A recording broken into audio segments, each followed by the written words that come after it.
এর মধ্যে খুন খারাপি চলতেছে। সঠিক বিচারের কারণে আজকে মানুষ বেপরোয়া হয়ে গেছে। এই যে গাজীপুরে কাপাসিয়ায় দেখেন মা মেয়ে সন্তান সহ সকলকে হত্যা করা হলো।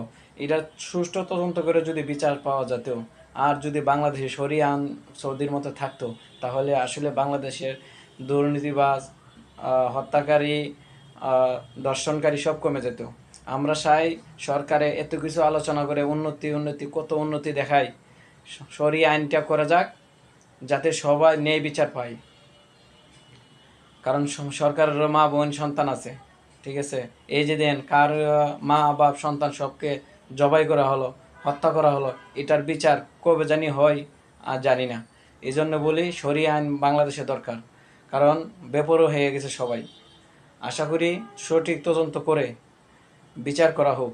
যে দোষী তাদেরকে দৃষ্টান্তমূলক শাস্তি দ্রুতভাবে জনসম্মুখে দেওয়া হোক। তাহলে দুইজন দেখে, জনগণ দেখে সংশোধন হয়ে যাবে যে মারলে মরতে হবে। শরিয়া আইন হয়েছে এটা, তুমি মারছো তুমি মরতে হবে, এটাই বাস্তব, এটাই প্রমাণ।